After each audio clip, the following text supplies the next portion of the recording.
Well, hello, my YouTube friends and family. So, I was actually tagged in a tag, and it was called Take It Back Tag Old School, pretty much. And I was tagged by Ty. So, I'm actually going to answer these questions, and I did make a list, and I will put them in the description below at the end, and I will pick 5 more people to tag into this. So, I'm going to do this randomly without having, I didn't have any answers or nothing, so this is just going to be random. Name an old school hip-hop, R&B, soul, funk and rock artist, group, song, or band you listen to. I think that question could have been written out a little better. So I don't know if we're supposed to pick one or just a variety of all of these genres. But anyways, this is what I decided to do for this question. See this? This is old school, guys. This was my childhood.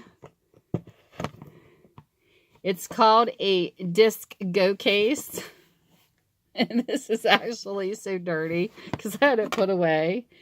These are my 45s, people. So for the ones on here that don't know what 45s are, this is what they are. Okay, so I started out, which is probably, I think, this might be a question down the road, a record player. And it had a spindle that you put down the big albums over top. But for the little 45s, you had this little plastic gadget that sat in the center that you could also play these. Which later they came out with these little turn things you pulled up and it locked into place to play these with your albums on the same record player. And yes, I had a couple. Used to have a little one with just the record player with little speakers. We graduated to the bigger ones where you could play 8 tracks, cassettes, or albums and records. So I had a variety. Just goes to show my age. So this is the variety of music that I had still left in this besides albums I have put away. This is Ode to Billy Joe by Bobby Gentry, which is actually a story kind of song with music playing in the background. Then I actually had Can't Smile Without You by Barry Manilow.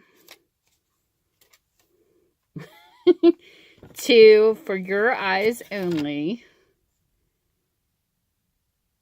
This is so cool. And this was Sheena Easton. Yeah, because it had 2 sides to it. And then this here is Truly by Lionel Richie. I loved everything. Here's One Bad Apple by the Osmonds. Here is Billy Joel, You May Be Right. And I hope I fit every single category into these records. It's Too Late to Change and Dancing Machine by the Jacksons. This is Babe by Styx. This is Baby Come Back by Player. This is Ebony Eyes by Bob Welch. This is Sail On by the Commodores. This is Magnet and Steel by Walter Egan.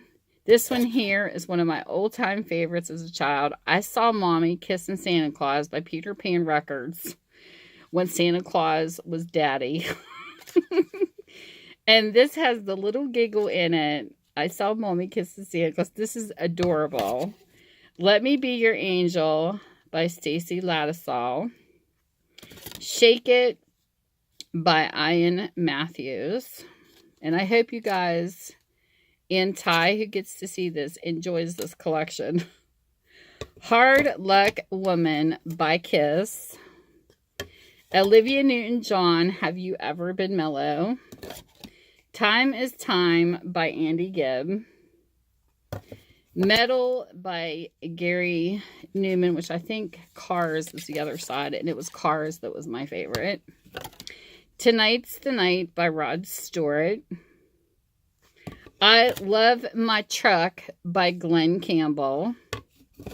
Yes, I have King Tut. Another Brick on the Wall by Pink Floyd.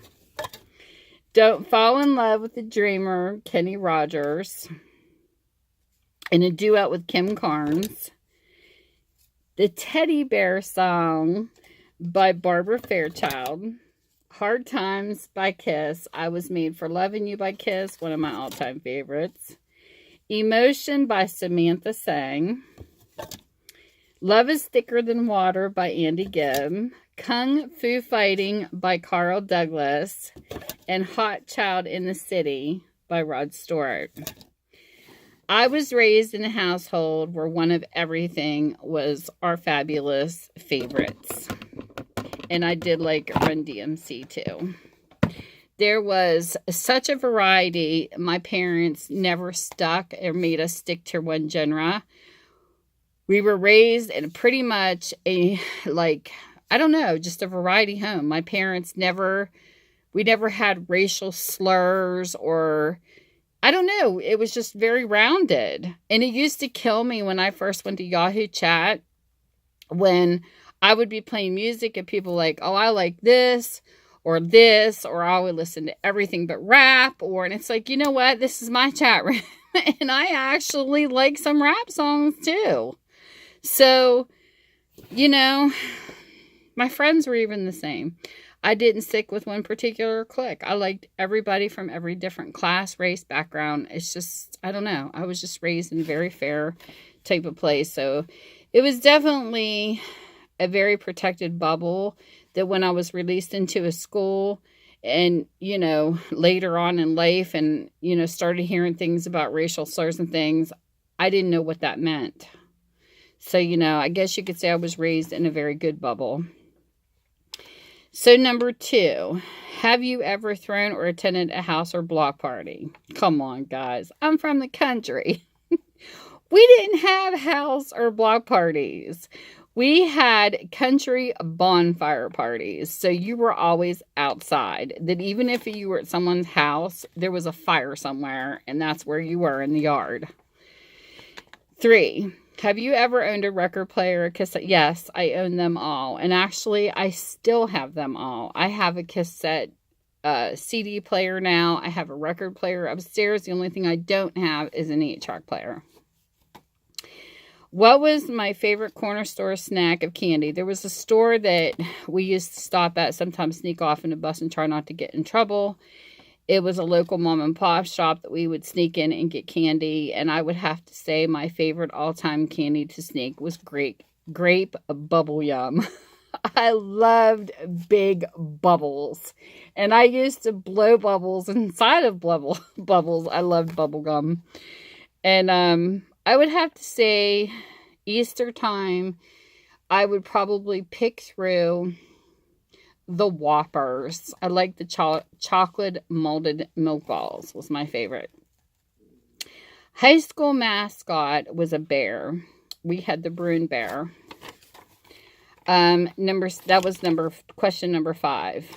Okay, question number 6. Shows you couldn't live without watching as a kid. Well, this all depends on what era. Like, as a kid, like grade school kid, is the New Zoo Review. I freaking love that show with Henrietta Hippo and the owl, the wise old owl, Freddie the Frog, and Land of the Lost. There was something about the dinosaurs and the slee stacks and everything that I just couldn't deal without. And then after school, going through middle school, it was definitely the Dukes of Hazzard.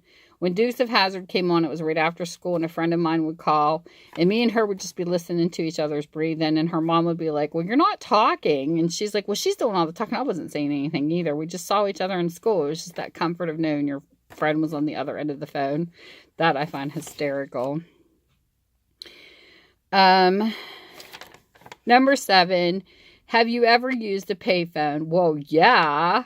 I mean, we had the booth, and also later on when the booths were taken away, they had just the regular, on the side of the building, just where you just picked up the phone. But I loved payphones, and, we were back in the day when Superman used to change his clothes in the payphone. So that was like the all-time favorite. And we would sneak and call people when our parents would ground us off the phone. we would say, well, we're going up to our friend's house to visit. And we could visit a friend for some reason, especially if it was a cousin. We'd sneak and use the payphone. Okay, so that, don't tell nobody. Number 8. What games did you play with, neighborhood kids or cousins as a child? Hopscotch and hula hoop. And then the neighborhood kids in our neighborhood, I would have to say, like in the middle school era, probably tag football and frisbee was a big thing. We had a favorite park we used to go swim in, and a bunch of us would get together and do frisbee. And then we'd go to my uncle's house, like on the 4th of July and stuff like that, or get together, family get-togethers with cousins. Probably hide and seek. We'd wait till nighttime. And we had an uncle that liked bowling, so I was introduced to an uncle through bowling, and volleyball was a big thing. But my favorite all-time thing with my cousins was on the 4th of July, my uncle owned a farm, and we would sit up at nighttime, especially when it was a full moon. It was great. We would sit on bales of hay, and we would tell ghost stories, and some of even the neighborhood kids would join in on this that they were close to. That was like the ultimate every year to look forward to the 4th of July. Number 9, who were your childhood best friends? It started out kindergarten and first grade. We moved into this neighborhood. 2 friends, Leslie and Karen, and they moved away. And then we ended up moving. And then she's actually a third cousin, but she was also, somebody I got to know in the neighborhood at the end of the lane was my cousin Melanie. And then Wendy, her dad and my dad were friends. So we became friends. So we all hung out through pretty much our childhood. And then when I ended up in college, then middle school, there was another girl, 2 other girls I met, Linda and Mindy, and we became friends. And then in college, it was Leslie and Barb. And yes, I still talk to all these people when I see them. Some are on my Facebook. We've kept in touch, even though we don't hang out like we used to as kids, but we'll say hi if we run into each other in stores. And number 10, oh, this is going to be good. Show a rollback picture of yourself. Are you guys ready? I forget what age this was, and my mother doesn't have on the back of my picture, but this was me. When I was just a little girl. That was my picture. See? See any resemblance? Maybe the eyeballs. But I don't look the same as I did back then. Of course not. But here is a rollback, guys. At least I had my teeth in this picture. One ear sticking out, the other one covered. Boy, these were the hairdos.